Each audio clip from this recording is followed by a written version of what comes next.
Bueno, y para terminar la unidad de leucemias agudas, vamos a ver finalmente la clasificación de la Organización Mundial de la Salud.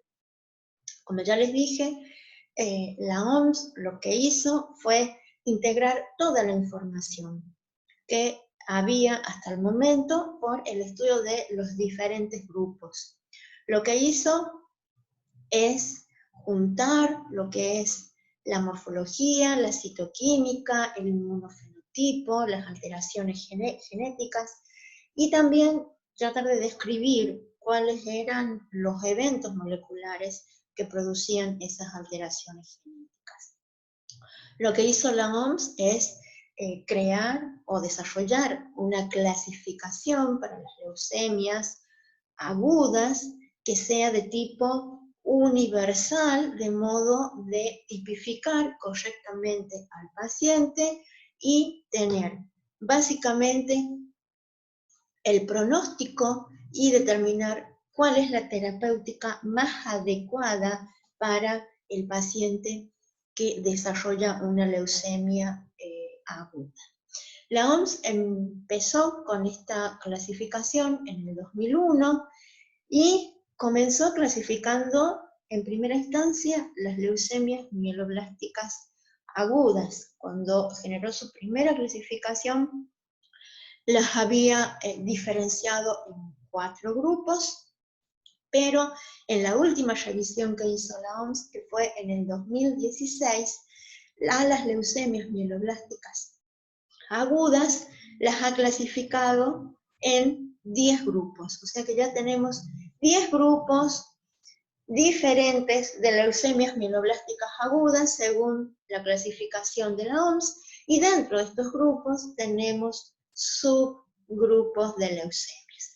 ¿Cuál es la clasificación por la que, o cuál es la característica, la categoría por la cual las ha clasificado? Básicamente la OMS se rige a través de la alteración genética. La alteración genética es la que describe y clasifica al tipo de leucemia para la Organización Mundial de la Salud, porque a través del evento genético se puede tener una relación en cuanto al pronóstico y al tratamiento del paciente. Dentro de estos grupos hay algunos que tienen una incidencia a nivel poblacional mayor. Entonces son los que nosotros vamos a ver, no vamos a ver todas las leucemias, porque son muchísimas. Y vamos a ver un grupo que clasificamos, que son las leucemias mieloblásticas agudas con alteraciones genéticas recurrentes. Este es uno de los grupos que primero ha clasificado la OMS, están muy bien desarrollados. Y este grupo de leucemias se caracterizan porque hay una fusión entre genes y que se produce un gen de fusión que va a codificar para una proteína quimérica, y la aparición de esa proteína quimérica es uno de los eventos que permite el desarrollo de la leucemia en un individuo. No es el único evento, pero sí se requiere su presencia para que se desarrolle la leucemia. Dentro de este grupo, una de las leucemias descritas por la OMS es la leucemia mieloblástica aguda con translocación 821, o también denominada RUNX1T1. Eso es porque el gen RUNX1 se fusiona con el gen RUNX1T1 y eso genera la aparición de una proteína quimérica. Este gen RUNX1 es esencial para la hematopoiesis normal, mientras que el gen RUNX1T1 es un gen correpresor de la transcripción. Al generarse esta proteína quimérica, la función, obviamente estos genes se afectan, y lo que se produce es una alteración a nivel de la diferenciación mieloide. Esto va a generar que aparezcan células de tipo blastos, que son de gran tamaño, con un núcleo irregular, tienen abundante citoplasma, y en ese citoplasma se pueden apreciar gránulos azurófilos y también se puede observar la presencia de bastones de agua. Esta morfología de los blastos de la leucemia con traslocación 821 se corresponde a las características morfológicas de la leucemia M2 descritas por la FAB. Además de la presencia de estos blastos, se pueden observar neutrófilos en todos sus estadios de maduración. Y además se puede observar aumento de eosinófilos y basófilos, y en estos células neutrófilas en sus diferentes estadios, además se puede observar disgranulopoiesis, o sea, se pueden observar alteraciones de la morfología, o sea, no presentan una morfología normal. En cuanto a la citoquímica, la OMS describe que son mieloperoxidasa y Sudan Black positivo. Y en cuanto al inmunofenotipo, estos blastos son CD34, HLA-DR, CD13, CD15 y CD19 positivo, y pueden expresar el CD33, pero en forma débil. Además, si estas células expresan el CD56, esto le confiere un mal pronóstico al paciente, porque generalmente la expresión del CD56 está asociado a una infiltración a nivel del sistema nervioso central y puede acarrearle al paciente alteraciones a nivel neurológico. Otra leucemia perteneciente a este grupo es la leucemia mieloblástica aguda con inversión del cromosoma 16 o traslocación entre los cromosomas 16. En esta leucemia, el evento que se produce es una fusión del gen CBF-beta, que está en el cromosoma 16, con otro gen que es el MYC-11.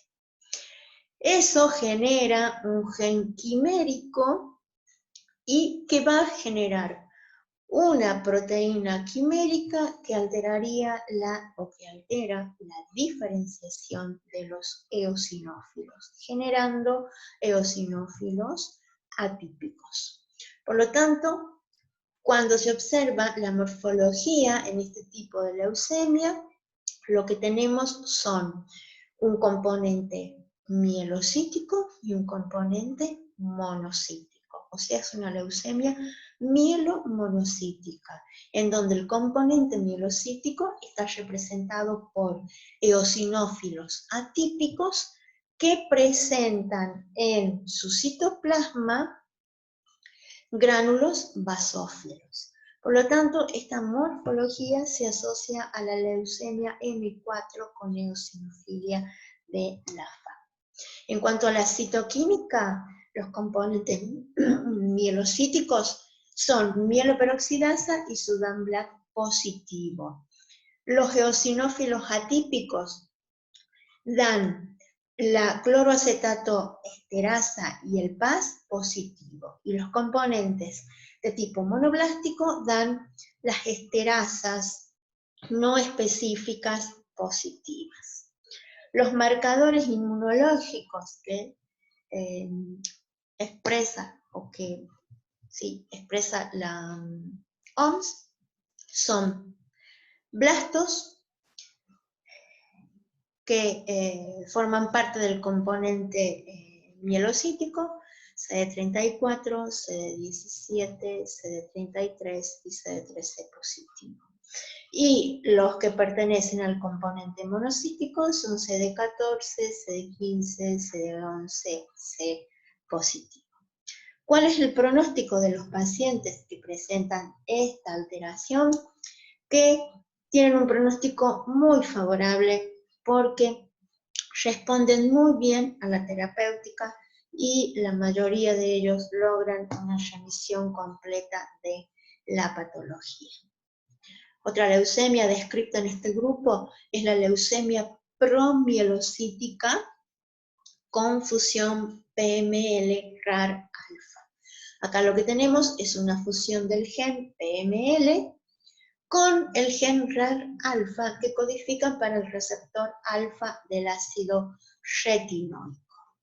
Y esto obviamente va a generar una proteína quimérica. ¿A qué se corresponde esta leucemia descrita por la OMS? A la leucemia promielocítica M3 de la clasificación FAB. Y la OMS también describe dos variantes para esta leucemia. La típica o granular, que cursa con leucopenia, en donde las células son de aspecto promielocíticos, presentan gran cantidad de gránulos a nivel citoplasmático, presentan bastones de Auer y los núcleos presentan las escotaduras que ya habíamos descrito en la M3 de la FAB. En la otra variante que describe la OMS es la variante microgranular, en donde cursa con leucocitosis, y acá la diferencia morfológica es que no presentan gránulos acidophílos y se pueden observar muy pocos bastones de agua. Sí mantienen la forma del núcleo, que es escotado o incluso puede ser bilobulado. En cuanto a la citoquímica, la mieloperoxidasa, el Sudan Blanc y la cloroacetato esterasa son bien positivas. Y en cuanto a los marcadores inmunológicos, la OMS describe que son CD33, CD13, CD9 positivos, y la forma hipogranular además puede expresar el CD34 y el CD2.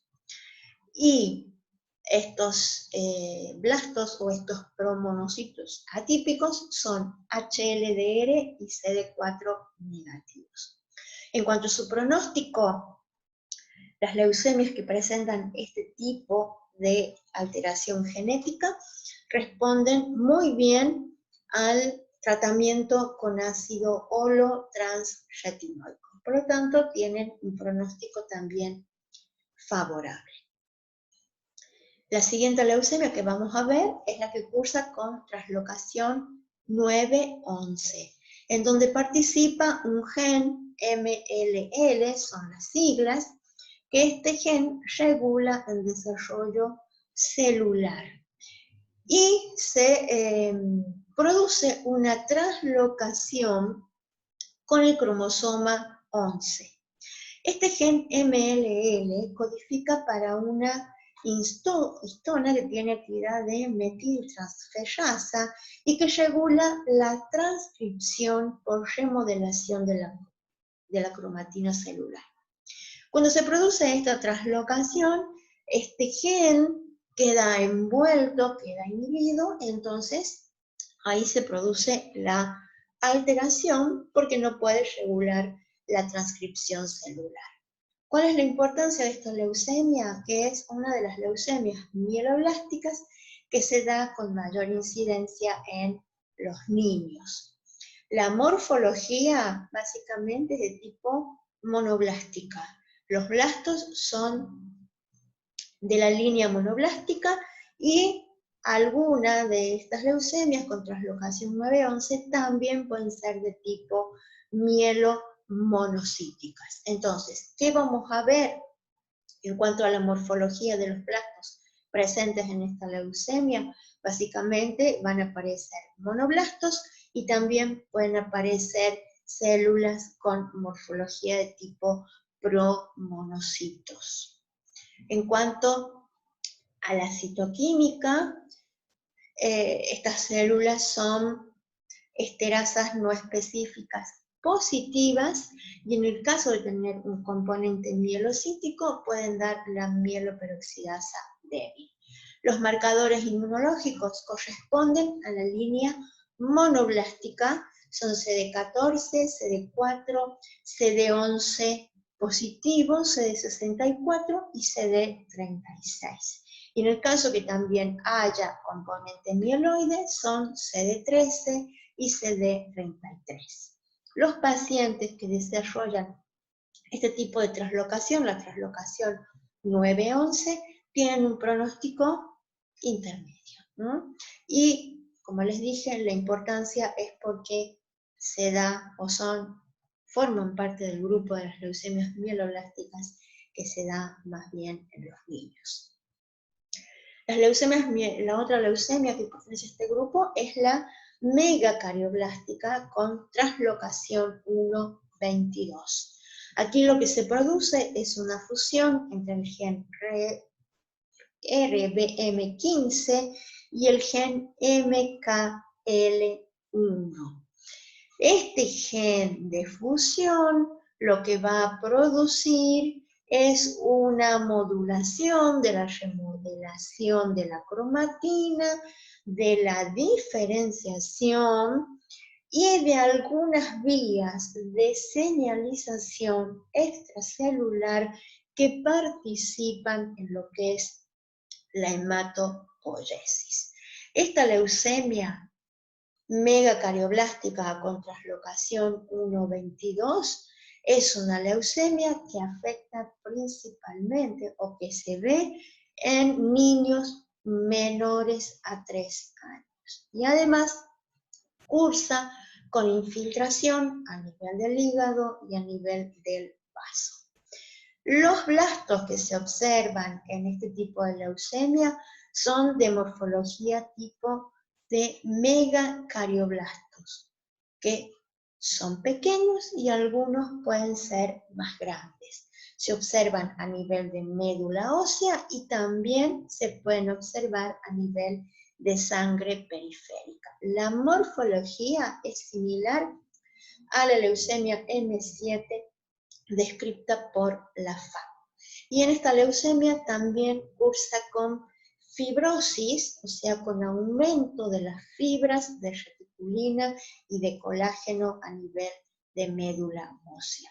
En cuanto a los marcadores inmunológicos, la OMS describe que para que nosotros podamos clasificarla, necesitamos que se expresen las glicoproteínas plaquetarias. Y además se ha visto que también pueden expresar algunas de estas células marcadores de origen mieloide como es el CD13 y el CD33.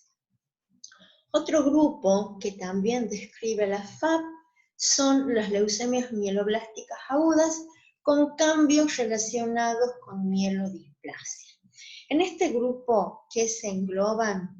Se engloban pacientes que ya han sido diagnosticados con otro grupo de síndromes que afectan también a la serie leucocitaria, que son los denominados síndromes mielodisplásicos. Los síndromes mielodisplásicos son un grupo de patologías que también se desarrollan por alteraciones genéticas y cuya complicación es que los pacientes pueden evolucionar a una leucemia mieloblástica aguda. Entonces, todos estos pacientes que desarrollan un síndrome mielodisplásico y que luego van a evolucionar a una leucemia mieloblástica aguda, esos pacientes, la OMS, para diferenciarlos de otro tipo de alteraciones o etiologías que pueden llevar a la leucemia mieloblástica aguda, los engloba bajo las leucemias mieloblásticas agudas con cambios relacionados con mielodisplasia. Nosotros más adelante vamos a ver qué son los síndromes mielodisplásicos y cuáles son las alteraciones genéticas relacionadas a estos síndromes. Otro grupo son las leucemias mieloblásticas relacionadas con la terapia. Acá la OMS engloba todos aquellos pacientes en donde la terapéutica o la exposición a ciertos agentes hacen que lleven a la aparición de leucemias mieloblásticas agudas. Y acá tenemos dos. Las leucemias mieloblásticas agudas relacionadas con agentes alquilantes, en donde esos agentes alquilantes, como primera instancia, a los pacientes le generan la aparición de un síndrome mielodisplásico. Y ese síndrome mielodisplásico puede después evolucionar a una leucemia mieloblástica aguda. Esto lo diferencia, es diferente para las leucemias mieloblásticas agudas que se generan por síndromes mielodisplásicos por alteraciones genéticas. Acá la etiogenia es el contacto con algún agente alquilante o con alguna radiación. Generalmente la morfología de los blastos en este tipo de leucemias se asemejan a los blastos de las leucemias M1, M4, M5, M6 o M7. O sea, muy variado. Puede producir una proliferación de cualquiera de las líneas celulares. El otro grupo son las leucemias mieloblásticas relacionadas con inhibidores de la topoisomerasa. Los inhibidores de la topoisomerasa son o se usan para la terapéutica de pacientes con neoplasia, o sea que se usan para la aplicación de la quimioterapia. Es por lo tanto que en estos pacientes que se les administra este tipo de quimioterapia hay que controlar la dosis y hacerle un control exhaustivo porque como complicación se podría llegar a desarrollar una leucemia mieloblástica aguda y que generalmente son de tipo monocíticas o que pueden tener el componente mielomonocítico. Tienen un buen pronóstico porque generalmente responden a la quimioterapia. Otro grupo descrito por la OMS son las leucemias mieloblásticas agudas, que las llama como otras categorías. Acá, que va a englobar las leucemias mieloblásticas agudas indiferenciadas, que corresponden al subtipo M0 de la FAP, y las leucemias mieloblásticas con diferenciación mínima, que corresponden a las leucemias M1, también descritas por la FAP. El siguiente grupo son las leucemias mieloblásticas agudas de linaje ambiguo. Dentro de este grupo que engloba la OMS, las leucemias indiferenciadas, que habían sido descritas por el grupo EGIL a través de los marcadores inmunológicos. Y acá, bajo este grupo, la OMS las engloba y son todas aquellas leucemias en donde los marcadores inmunofenotipos no corresponden o no permiten clasificarlas ni como leucemias mieloides ni linfoides.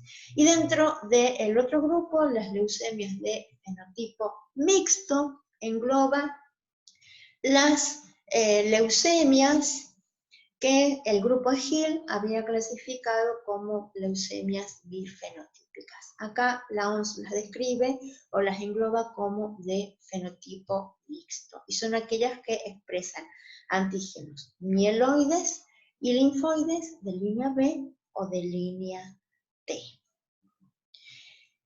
Y lo mismo la OMS ha hecho para las leucemias linfoblásticas agudas, en donde en esta última revisión ha desarrollado una clasificación básicamente para las leucemias linfoblásticas de tipo B. en donde tenemos las leucemias, linfomas, linfoblástico B, la leucemia linfoma linfoblástico B no especificado, y después las leucemias linfoblásticas de tipo B con alteraciones genéticas recurrentes. Lo que ha hecho es clasificarlas de la misma forma que a las mieloblásticas. Clasificarlas en los subgrupos de acuerdo a la alteración genética. Y en cuanto a las leucemias de tipo T, ha descrito una entidad de tipo provisional, o sea que todavía no la ha caracterizado, esta clasificación es de tipo provisoria, y también ha descrito una entidad provisional, una leucemia relacionada a las células natural killer. Entonces, en cuanto a la clasificación de la OMS, lo que la OMS toma en cuenta primariamente para clasificar a las leucemias es el evento o la alteración genética, y a partir de eso lo va a asociar a la morfología, al inmunofenotipo, y también lo va a asociar al pronóstico y a cómo responde el paciente en cuanto a la terapéutica. Hasta el día de hoy, la clasificación más desarrollada es a nivel de las leucemias mieloblásticas agudas. En cuanto a las leucemias linfoblásticas, hasta el momento solo ha descrito las de estirpe B, las T y las de tipo natural killer todavía están como entidades provisionales. Y bueno, con esto terminamos todo lo que es la unidad 6 con respecto a lo que son las leucemias agudas.